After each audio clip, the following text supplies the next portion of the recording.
Hello everyone, this is Ronnie and thank you for coming to this channel.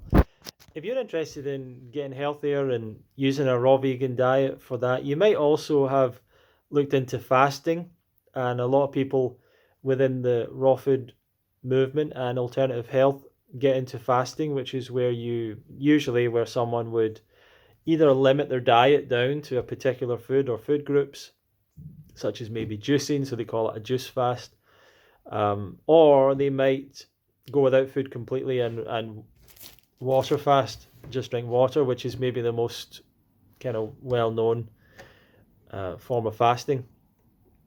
And I think there are mistakes that people make about fasting, and I think that people try and use fasting in certain ways that don't really work. And I had a conversation there with someone who said for many years he was using a lot of fasting, hoping that it would get rid of various food cravings that he had.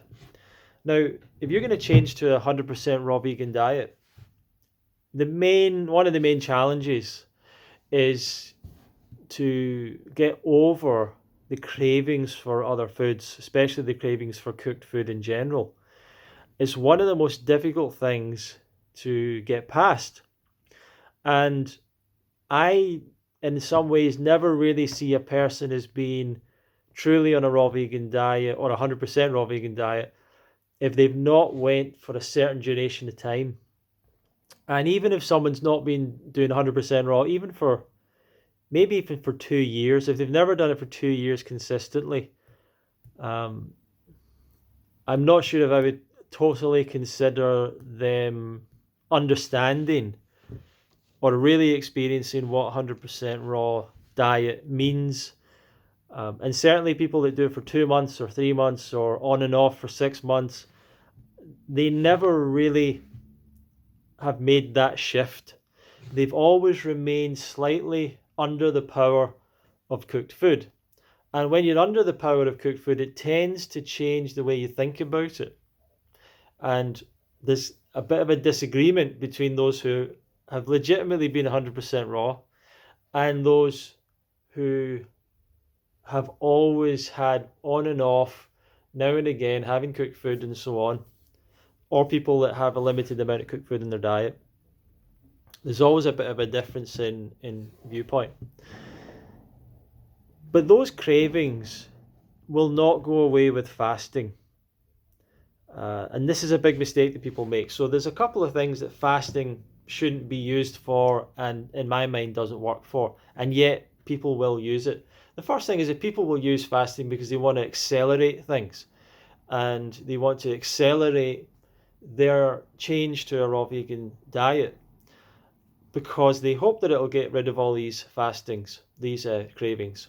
But fasting on its own, or fasting won't do that. And generally that's because fasting, or well, probably the main point, only lasts a small period of time. You've got to realize that even if you fast for 30 days, that is a relatively small time in your life, bearing in mind for the previous 50 years or 20 years or 30 years, you were eating cooked food every single day over and over and over and over.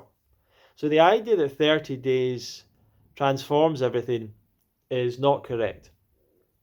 And what I actually find sometimes is the people that continue to use fasting and continue to use fasting and continue to use fasting have often not got their raw vegan diet totally solidified, regimented, you know, have not totally committed to it 100%.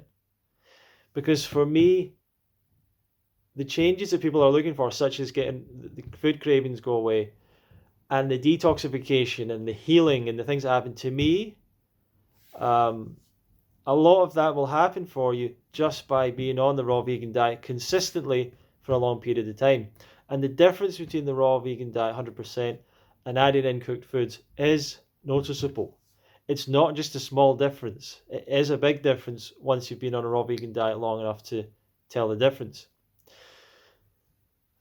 So cravings don't tend to go away with fasting. Usually the person will develop those cravings very quickly again. When they go back to eating, they will go back to the same cravings after a fast. And many people have had a fast, successful fast, and then have went back to all the same foods again. It happens all the time. So cravings don't go away with fasting. Cravings will go away with a long-term raw vegan diet. So that might be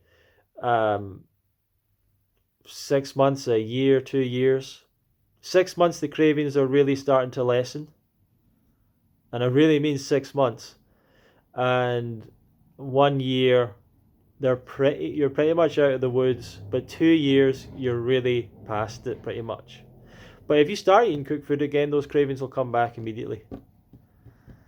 You'll be immediately under the power of cooked food because it is a very addictive thing. So a lot of people, for some reason, the period of time they commit is between 30 days and 90 days. And I've seen people do that seemingly so often. 30 days, 90 days, sticking to a raw vegan approach or a juice fast or a cleanse or some kind of protocol. And to me, it just signifies they've not made the shift that what they need to do is commit to this for life. It's a lifetime commitment. So anything that you can only do for 30 days is not really worthwhile to me. If you've not already got the diet sorted out, So 30 days, 90 days, when people are doing the 90-day this and the 30-day this and the 60-day, like, my worry is that they've not got the mentality. This is for life. Especially if they're in a situation where they're looking to reverse disease. If you're there looking to reverse some serious chronic condition, the idea, well, I'll give this 90 days and see if it works. That's the wrong mindset.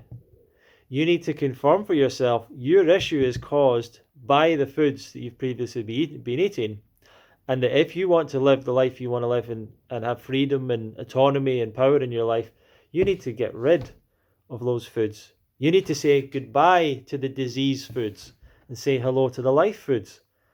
And you have to believe in it and commit to it and have faith. And there's plenty of research and evidence as well around the raw vegan diet, but you've got to really dive into it. And the cravings are difficult. Now, you will need a couple of things to help you with that process. Education, which is why it's good that you're watching videos and so on, and community and support and friendship. And you can get that at events and maybe online a little bit, but fantastically at events. And you will also probably need some form of mentorship or coaching.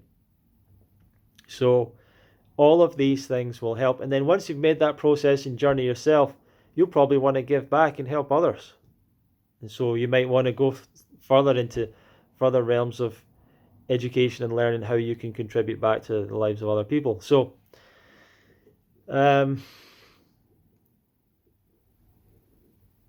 that's the way that I look at it. But all of these things will motivate you. The more information you get, the more sure you get about it, the more certainty you have about it, that will motivate you. The more that you're around people, that you see them having made that change, that you hear their stories, that they tell you how sick they were and how well they got, how overweight they were, how well they got, how bad their skin was, how well they got, how they never had any energy and now they're full of energy. When you see these transitions, it's very motivating. When you hear the stories, when you hear about other people's journeys, you start to think, I can do this. And you start to want to live up to the expectation of others in that community. People say that you're the result of the 5 people you spend the most time with. The 5 people that you're around the most, or the community that you're around the most, is the one that you are motivated to try and be more like. And that's just a human thing. It's not negative or positive, but peer pressure is a real thing. But you might want to get around good peer pressure, which is why coming to the events like the UK Fruitfest is a great idea. A further thing that I think for fasting, which is wrong, is weight loss. And people using fasting for weight loss, I think, is a bad thing. Because it doesn't work. Now, you might say, well, of course it works. You're going to lose weight on a fast. And you absolutely are. If you do a water fast, you're going to lose weight. By the way, often when people say, there's a couple of code words that I've learned as a coach and as someone that's helped people and as someone that ran an event and been to lots of events in the raw vegan lifestyle. There are certain phrases that people use that really mean weight loss, but they don't say weight loss. And for some reason, people have a kind of a shame about saying they want to lose weight. And I think it's a wonderful thing if you want to lose weight. I think you should be so empowered by that idea, or so motivated and happy and glad that you made that decision that you're going to lose weight. Like, I think it's a great thing. It's a fantastic thing. Because there's no need for any extra weight, and that's not to mean that you should be skin and bones. Of course not. That's not the idea. But for you to be at your healthy weight is absolutely would make a real transformation for a lot of people. A real transformation. So, but fasting is not good. Now, the word fast is the issue here. It's fast. I'm going to do it fast. And the question you have to ask yourself is, do you want to lose weight for a period of time? Or do you want to lose weight for life and stay at a healthy weight for life and get the benefits for life?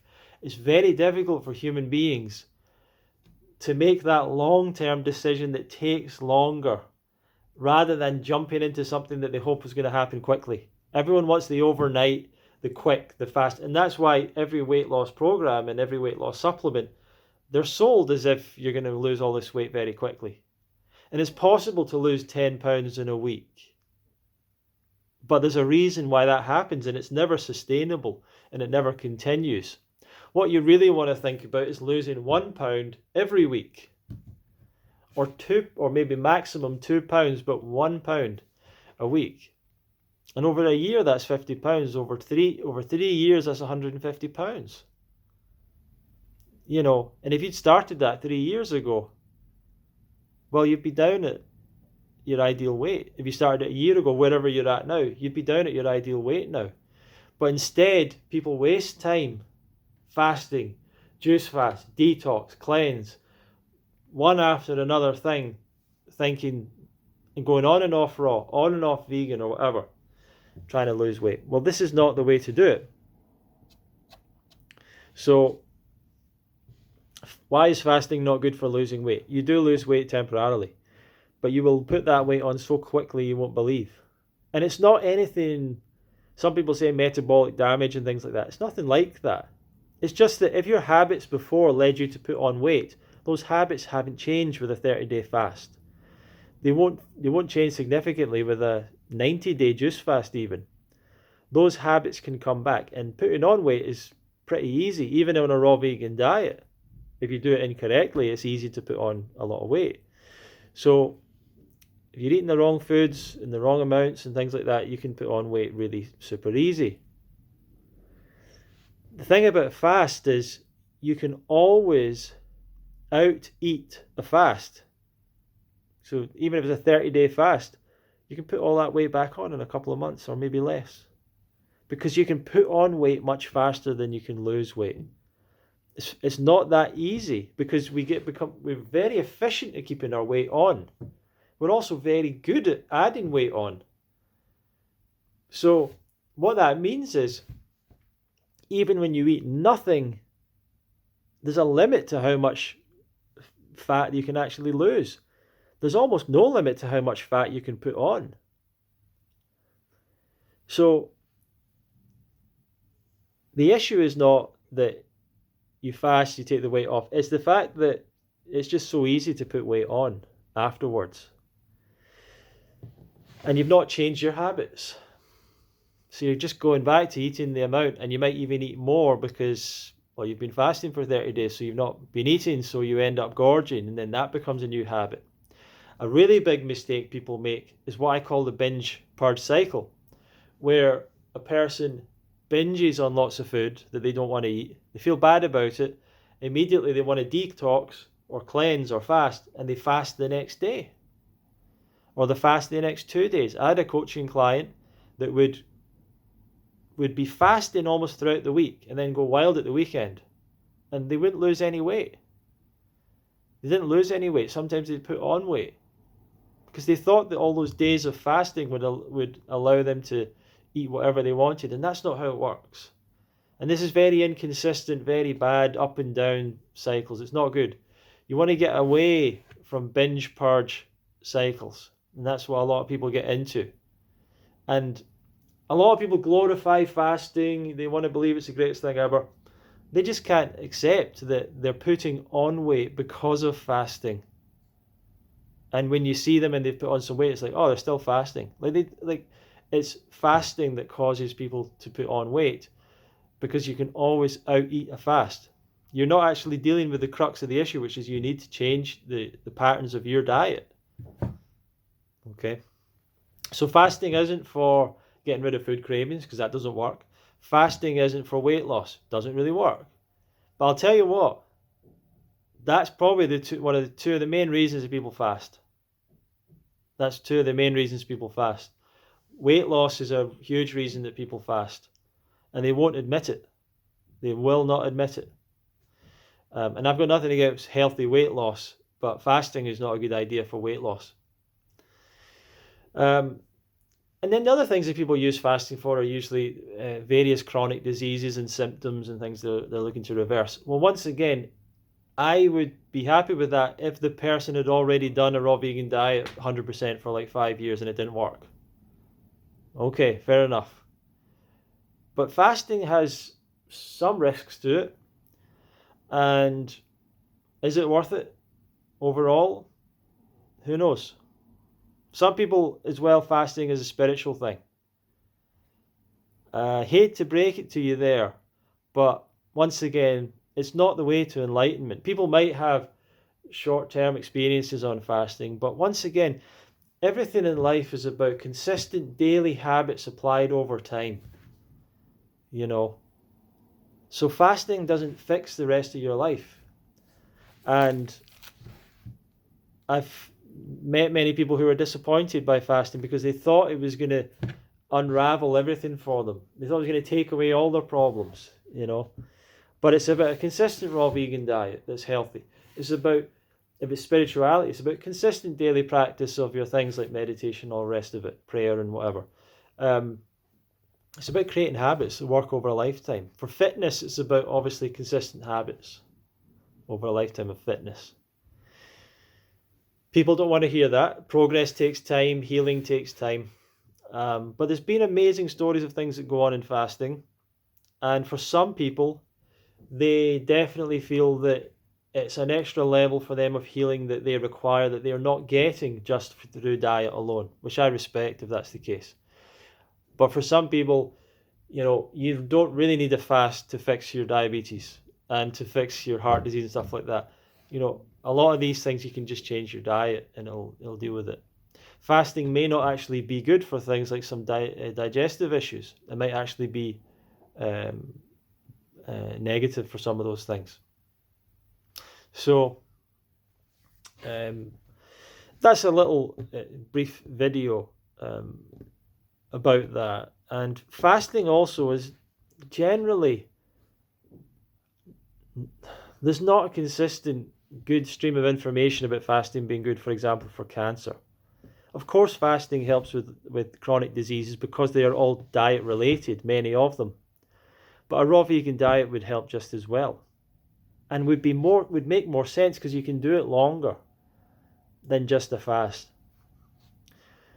So regardless of all that, fasting is magnetic to people. It is attractive to people. It is compelling. I can't stop you from being in love with fasting if that's where you're at, or wanting to do it more and all the time and thinking it's the be all and end all of life or whatever. I just think don't get caught into fasting as a lifestyle.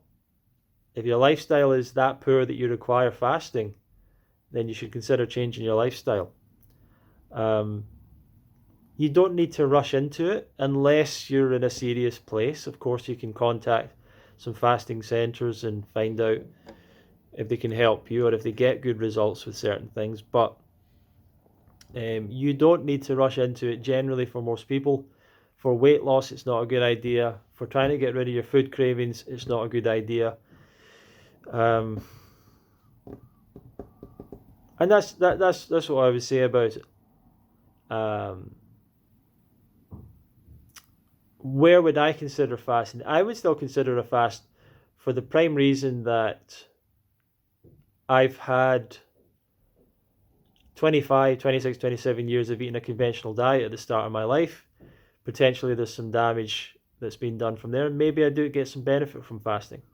So doing one fast in my life, I think I will do at some point. And outside of that, what can I say really? I don't heavily recommend it to people. I don't heavily recommend it. I do think that you can have fantastic experiences on fasting. I've noticed, for example, even small things. My feet often cramp up. If I cramp my toes up, my feet will cramp. But I've noticed if I've done a 1 day fast or a 2 day fast at times, that I didn't get any cramp in my feet. That was interesting. I don't know what that means. I don't know why it happens. But that's nice. So there's things going on when you fast. I mean, I've only really experienced 1 day fasts, 2 day fasts. My most was a 4 or 5 day fast. I did a 3 day.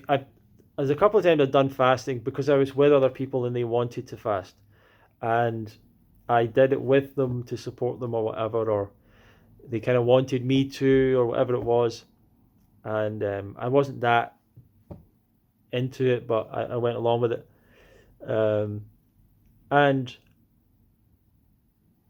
I think it can be quite a nice feeling, but you don't want to get too caught up in fasting being what you're going to in life to get a nice feeling. I think there's so many other things that are more productive than doing these kind of things. So for a lot of people, it's a practice, it's a spiritual thing. It's I don't know, discipline, self-restriction, so on and so forth. People can get a little bit delusional about the whole Jesus 40-day fasting. I'm going to go and do that. Honestly, you're getting to a point of, with 40 days, there are vitamins that you require for proper functioning that are starting to run out at that point in your body, depending on how much you can store and all that. But you're starting to really go low on a few things. And I did hear a story once of someone that developed beriberi from fasting, which is a deficiency in vitamin B1 or B2. And some of these vitamins, you can look it up. You can last for like 2 or 3 weeks without them before things start to happen. So 2 or 3 weeks is only 21 days. So going beyond that, you're starting to push your own limits. And that should be a concern. Most people will die within 50 to 70 days of fasting, water fasting. So you should consider that as well. Although that's maybe people of kind of average weight. But Irish hunger famine guys, or hunger strikers, you can have a look at the list of them. They were in British prison. They were fasting because they were not fasting. They were starving because they wanted political status as prisoners, which they were not getting. I think they were classed as terrorists, and they were many of them went on hunger fasts, and most of them died within 50 to 70 days. A lot of them got hospitalized. Their family intervened, but there was a lot of deaths in the 60 days, definitely up to 70 days region, some in the 50 days. So you're tinkering with going really towards a limit at that point, and how much extra benefit do you get from those extra days? And how much damage do you potentially do? So I just wanted to throw my little hat there in. But anyway, if you're interested in learning more about fasting, we do have a fasting practitioner coming on Fruity Fridays this week. I'll put a link down below if you want to join us. It'll be Lauren Lockman will speak with us, and it'll be interesting to throw some of these questions his way. So thank you very much for watching. Feel free to like, share the video, and I'll see you in another video.